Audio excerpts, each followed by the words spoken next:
Invitamos al doctor Néstor Miguel Riaño, asesor del Ministerio de Agricultura, para que nos dé su punto de vista sobre el tema polémico en el departamento del Quindío relacionado con la siembra de aguacate. ¿Cuál es su opinión, doctor Riaño? A ver, el punto de vista hay que mirarlo en varios sentidos. El primero es el relacionado con el soporte de las afirmaciones, de la acción de los colegas que trabajan en los temas ambientales, donde no se puede partir de las percepciones, sino se debe partir de la objetividad, y la objetividad en estos temas surge de los estudios, del conocimiento, de los datos, de la información. Entonces, lo que hemos venido observando, lo que realmente está pasando, es que se está partiendo de información que no es fiable. Se está partiendo de información donde se hacen comparaciones de otras zonas aguacateras con lo que está ocurriendo en Colombia. Se están haciendo afirmaciones que no corresponden con la realidad. Eso no excluye, y debo ser absolutamente claro, que algunas empresas o algunos productores estén, digamos, transgrediendo de alguna forma la reglamentación, las leyes, porque hacen no buen uso de la legislación, pero eso no es generalizado. Entonces ahí lo que en el marco de la Constitución, de la ley, del conocimiento, pues lo que las entidades responsables, la Corporación Regional, las entidades del Estado, el ICA, la Secretaría de Agricultura, pues sencillamente los deberían poner en cintura, pero eso no implica pues de que se generalice, de que definitivamente todos los productores, los inversionistas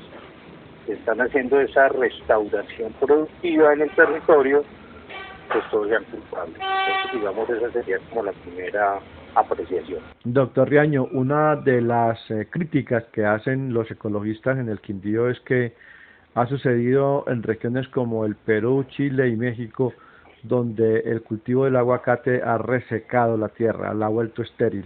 ¿Qué opinión tiene sobre ese particular? Pues hombre, a ver, yo creo que digamos esa es una mala interpretación de lo que viene ocurriendo. Y cuando yo invitaría a esos ambientalistas, a esos ecologistas de que conocieran. Yo he tenido la oportunidad de conocer las zonas aguacateras de México, las zonas aguacateras de aguacateras, las zonas aguacateras de Perú, las zonas aguacateras de Chile. Y lo primero que hay que decir es que por condiciones naturales esas son zonas semidesérticas. Son zonas que tienen una oferta hídrica limitada.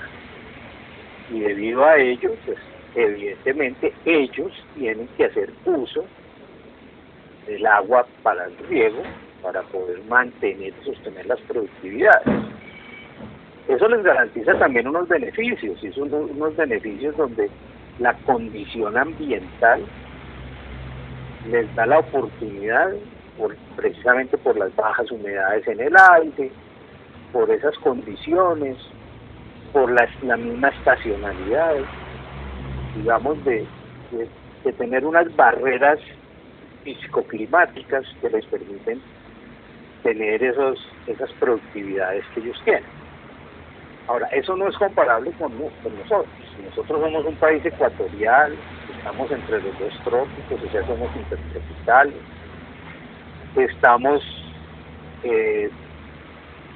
sobre una franja que se llama la zona de convergencia intertropical. Esa zona de convergencia intertropical que hoy está estacionada sobre el país, que lo que hace es darnos esas dos estaciones, una estación de más lluvia y una estación de menos lluvia, lo que permite efectivamente es que tengamos la disponibilidad hídrica suficiente. Si no tuviésemos la disponibilidad hídrica suficiente, hoy no estaría ocurriendo lo que está pasando en La Mojana, por ejemplo. de todas esas áreas que en algún momento de la historia fueron zonas de amortiguamiento de los grandes ríos, del río Cauca, del río Magdalena, del río Nilo y del río San Jorge, que por cuestiones históricas las comunidades, la necesidad o la ambición de poseer el territorio, lo que han hecho es secar esa zona. ¿De dónde viene esa agua? Pues esa agua viene de las laderas, evidentemente. Entonces, lo que hoy tenemos en Colombia es una posibilidad de hacer una restauración productiva con un producto que hoy está apetecido por el mercado, que está demandando ese producto, y que nuestras condiciones de ladera andina permiten, dada la oferta hídrica, efectivamente que podamos sacar provecho de ello. En esa restauración productiva, evidentemente, y todos los estudios lo muestran, desde los estudios de las especies forestales, y aquí quiero manifestar lo siguiente. Este discurso hoy contra el aguacate Hass en particular, fue el mismo discurso que hace 20 o 25 años se tendría contra los eucaliptos y los pinos, y en particular pues contra esa multinacional que se llama Smurfit en Cartón de Colombia. Esa es la misma discusión de los ambientalistas. Es que los eucaliptos y los pinos atentan contra el agua, contra la disponibilidad del agua, contra la biodiversidad, que las empresas madereras tienen que abrir vías para sacar la madera y entonces desestabilizan el territorio. Bueno, en fin, cuando uno lo contextualiza y lo ve así, pues es el mismo discurso que tienen hoy. Y resulta que han pasado 25 o 30 años, los lotes de pinos y eucaliptos siguen estando en el territorio. Yo no veo desiertos. Usted pasa por estas montañas, por el mismo Salento, por la parte alta de la línea, por Caicedonia, bueno, en fin, por todas estas laderas andinas y encuentra esas plantaciones. Y no ha pasado nada, o sea, ahí están las plantaciones, han generado los productos que tienen que generar. No sé si los productores, asumiría que sí, los productores están contentos con ese negocio, les ha generado ingresos, riqueza, lo que sea. Entonces hoy aterrizamos en el aguacate, porque sencillamente nos parece que esos árboles de aguacate pues van a acabar con el agua. Y resulta que no es así. Cuando ustedes van y miran el Estudio Nacional del Agua, oficial de la República de Colombia, que cualquier individuo, cualquier miembro de esta sociedad lo puede ingresar por el internet, no es sino meterse ahí a algún buscador y meter Estudio Nacional del Agua Colombia IDEAM, sale el texto completo del Estudio Nacional del Agua. En la última revisión que se hizo de ese estudio, que se hace con cierta periodicidad, aparece un estudio debidamente presentado, donde muestra, por ejemplo, cómo los cultivos de plátano y de banano, los cultivos de los cafetes, consumen más agua que las plantaciones de aguacate. Y están los datos, y ahí está la prueba fehaciente, y no lo estoy diciendo yo como técnico, lo están diciendo los estudios que los han realizado muchísimos técnicos, muchísimas instituciones y muchísimas personas. Doctor Riaño, otra de las críticas que hacen fuera del alto consumo del agua sobre el cultivo del aguacate es la intensidad en las fumigaciones con venenos diferentes que afectan también las aguas subterráneas y los suelos. ¿Qué opinión tiene sobre esto? Mire, la opinión con respecto a ello está en lo siguiente. Si hay hoy en Colombia un cultivo que tenga regulaciones, y las regulaciones no es porque el país las esté exigiendo porque le interesa exigirlas, sino porque el mercado internacional, a través de algo que se llama la diplomacia sanitaria y la inocuidad, lo exige. Es que las plantaciones de aguacate o las nuevas plantaciones que se pretenden instalar o las ya existentes deben cumplir con unos requisitos de ley, de reglamentación.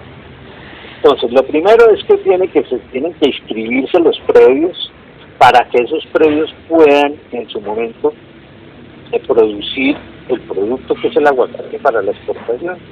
Tienen que registrarse como predios exportadores. Es lo primero.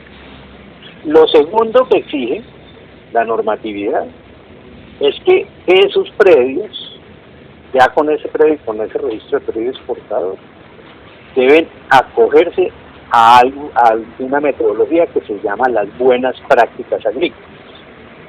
Dentro de esas buenas prácticas agrícolas está efectivamente que se tiene que hacer uso racional de las moléculas, las que sean. El problema no es de la molécula, el problema es que los investigadores de las compañías no hacen las moléculas para destruirlo todo.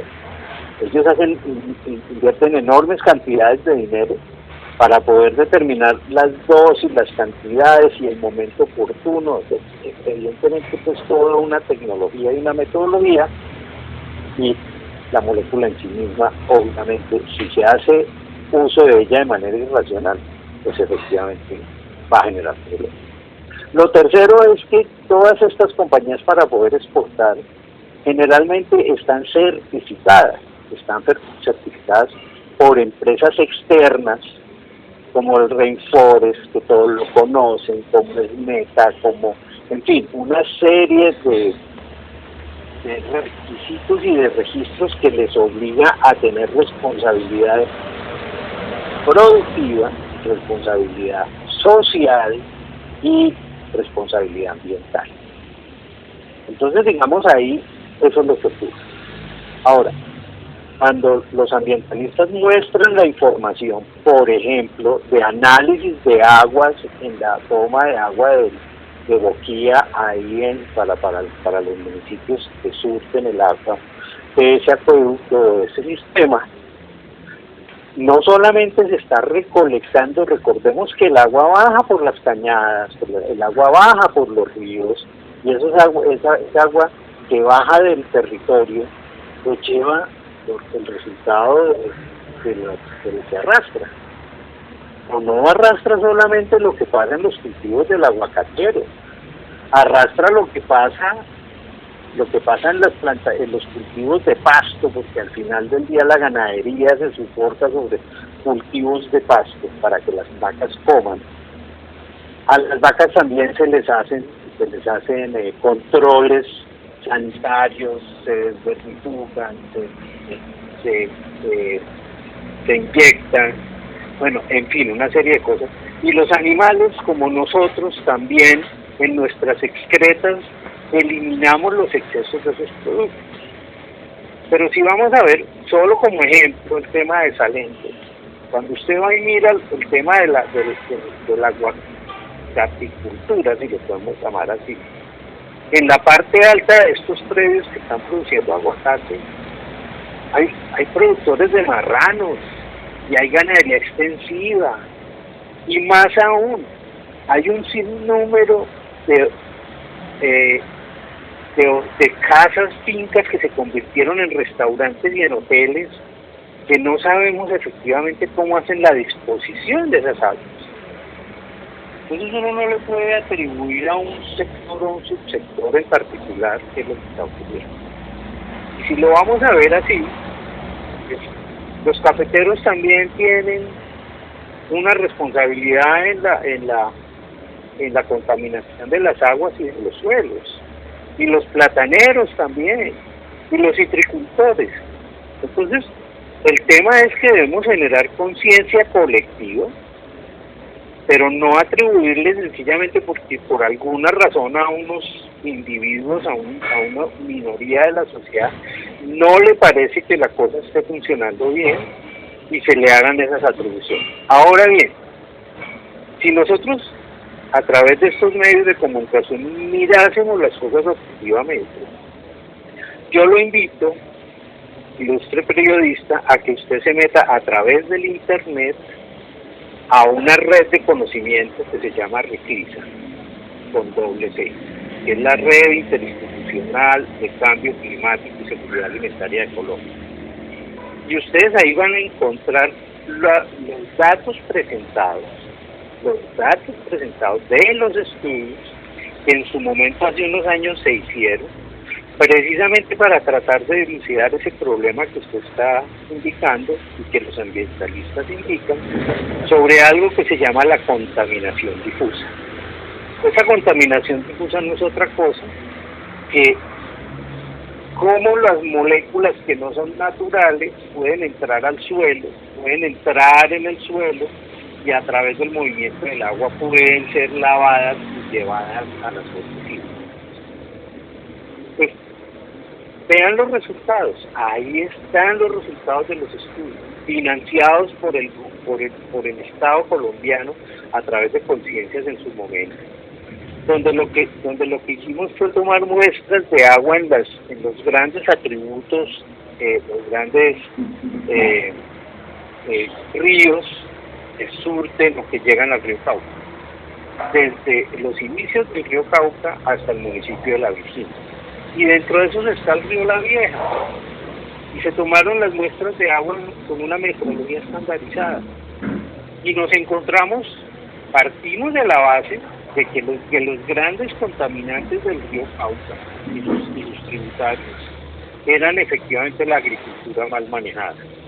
Es decir, a través de esa contaminación difusa, lo que íbamos a encontrar en ese río eran órganos fosforados, órganos clorados, todas estas moléculas que se viene argumentando que los productores de aguacate, pero también los productores cafeteros, pero también los otros sectores aplican, que esos eran los que llegaban y contaminaban el agua. Y oh sorpresa, sí, efectivamente se encontró que una parte de esas moléculas aparecen en las muestras, pero resulta que se exacerba la presencia de otros productos que son infinitamente más dañinos para los animales y para el hombre, como son las hormonas humanas, las hormonas derivadas de los programas de planificación familiar, no solamente de las mujeres que toman sus pastillas anticonceptivas, sino de los hombres que toman las pastillas para el día siguiente. En fin, es decir, hay una cosa. Segundo, los desechos de las ciudades y los desechos hospitalarios. Y cuando hablo de los desechos hospitalarios y médicos, hablo que nuestro sistema de salud le entrega a los ciudadanos que acuden a esos sistemas de salud lo que todos conocemos, los antibióticos, el ibuprofeno, el acetaminofén, el aspirina. Y resulta que lo que encontramos hoy en las cuencas de nuestros ríos es todo eso. Y más aún, en todo nuestro sistema, porque resulta que no tenemos plantas de tratamiento de aguas residuales. Pagamos, la sociedad paga, le paga a las empresas prestadoras de servicios públicos, le pagamos alcantarillado y buena disposición de eso, no sabemos qué hacen con el dinero, porque no tenemos plantas de tratamiento de aguas residuales para devolverle a la naturaleza un agua de buena calidad. Y resulta que ahí, miremos en los hospitales de Armenia, en los hospitales regionales de los municipios, de Calancá, de Caicedonia, de Sevilla, de Batebaida, todas esas pequeñas centros de salud y las clínicas particulares. Es decir, finalmente y en resumen, doctor Riaño, el cultivo del aguacate que se está haciendo en el departamento del Quindío, en realidad no le está haciendo daño al ambiente, al medio ambiente de la región. Yo creo que, digamos, es una oportunidad de restauración del territorio. Porque efectivamente lo que muestran todos los estudios es que la ganadería mal trabajada, que es lo que venimos haciendo desde hace muchísimos años en las laderas. Recordemos que las zonas altas, en particular de Salento, de Calancá, del mismo Armenia, durante muchísimos años tuvieron en las partes altas cultivos de papa. Hoy, en esas zonas, que están por encima de la cota del café, que son pasturas, se está haciendo una restauración. Esa restauración productiva lo que conlleva es a que se restaure el ambiente, se restauren los suelos, se disminuya la erosión. ¿Sí? Ahora, lo que se obliga a través de todas estas certificaciones es que estas empresas o estos productores se acojan a los requisitos ambientales, se acojan explícitamente a la conservación de las cuencas, se acojan al manejo de las aguas, se acojan a todas esas condiciones. Entonces, en mi opinión, eso es lo que está ocurriendo. Y para terminar, como usted dice, yo sí quisiera, porque es que el conocimiento, la ciencia, se hace a través de los datos, se hace a través de la información y se hace a través de el ejercicio de los investigadores, los científicos y la sociedad para mostrar que efectivamente es. Y yo he escuchado en diversos programas, a través de diversos medios televisivos, medios radiales, lo que se publica con muchísima, digamos, páginas enteras de la posición y la visión de esos que se denominan ambientalistas, que nos muestren los datos, porque si usted no puede coger un dato, como lo que pasó en una revista de importancia nacional, y enviar los resultados de la contaminación en un sitio donde definitivamente no es el sitio para hacer las mediciones, porque no es un sitio adecuado para efectivamente uno entregarle a un sector productivo como el del aguacate, que ellos son los únicos responsables de lo que está pasando en el sector. Y lo otro es que también los investigadores, los científicos y los técnicos pues no se ven ahí, pero uno no puede utilizar, con todo el respeto del pueblo quindiano y en general del país, estos temas para hacer política. Y lo que yo encuentro es que en este momento hay individuos que están involucrados en la política, que están hoy metidos en la legislación pública, en la asamblea departamental, que sin tener evidencia, sin tener resultados y sin tener los estudios que ellos mismos se autoproclaman, que son ambientalistas y que han hecho los estudios, no aparecen, sino que se los muestren a la sociedad, se los muestren a los entes de control, que se los muestren para que efectivamente. Entonces no podemos partir solamente de la simplicidad de la percepción contra la singularidad y la expresión de los datos, de la ciencia y la tecnología, para que se le pueda sacar el mejor provecho a un subsector, a un departamento que requiere que se genere empleo,